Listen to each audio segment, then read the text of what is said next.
Hi, this is Lady T, the business coach for moms, speaker, trainer, and co-author of the book, Mom Entrepreneur Extraordinaire. I just read the most amazing book. It's entitled, Left to Tell, Discovering God During the Rwandan Holocaust. Now, this isn't a story about the Holocaust. This is a story about one woman who was trapped in the closet of a pastor's house for 91 days with 7 other people. For 91 days, they could not speak to each other. Because every single day, sometimes 2 or 3 times a day, there were 100 people, 200 people, groups of people that would come to the house, killers, looking for them. They knew the pastor was hiding someone, and so they would come in bringing their machetes and their shotguns. They would ransack his house every single day looking for these people.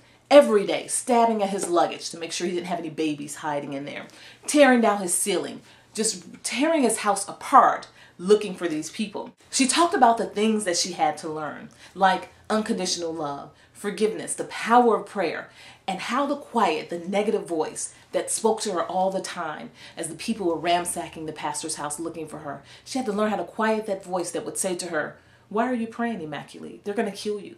Why are you praying to God? God is the one that sent them. Other people have died. They prayed too."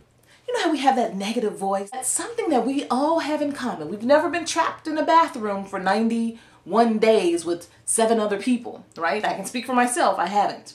But we've all had that negative voice that speaks to us and tell us what we can't do and tell us paints the negative picture of what is going to happen.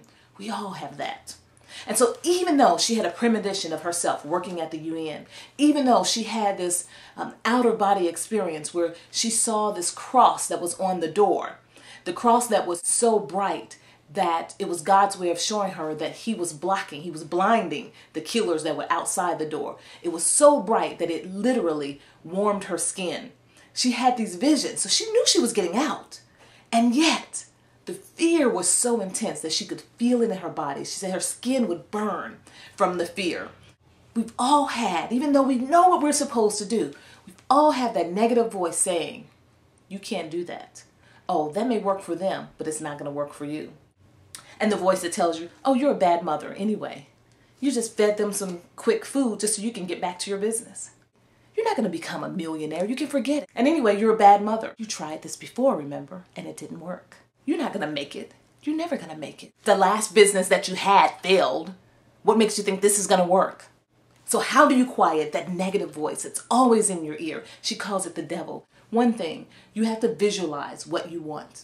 She had a premonition that she would work at the UN.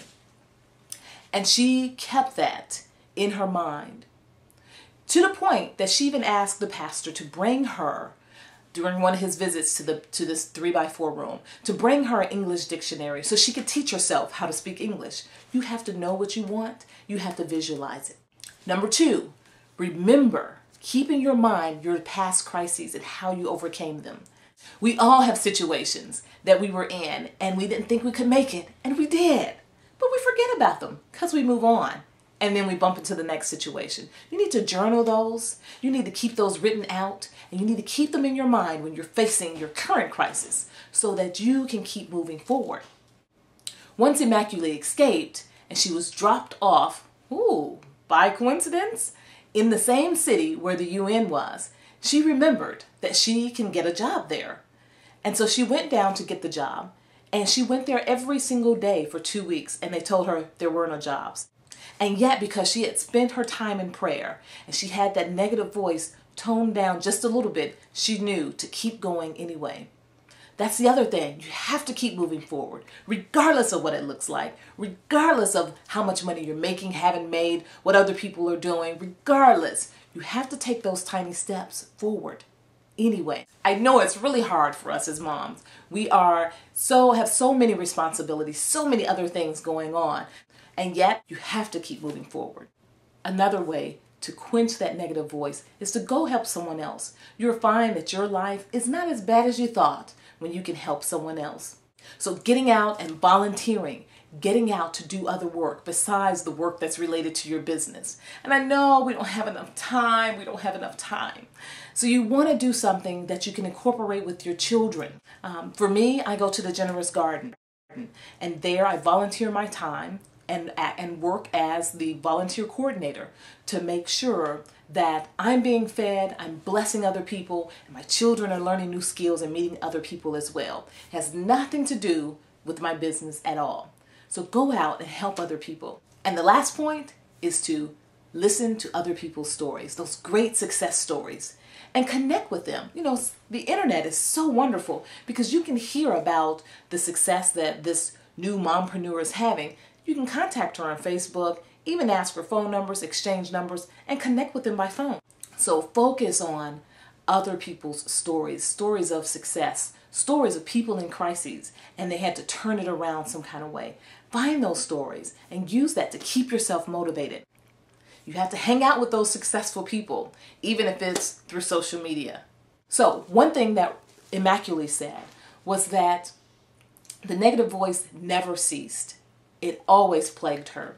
But she kept moving forward. She kept visualizing. She visualized her husband. She wrote it down on a piece of paper. And she married the man that was the man of her dreams. They have 2 children, live in America. And she, oh gosh, I wish I could meet her. And she teaches people about forgiveness and unconditional love. Listen, that voice will not go away. And that's okay.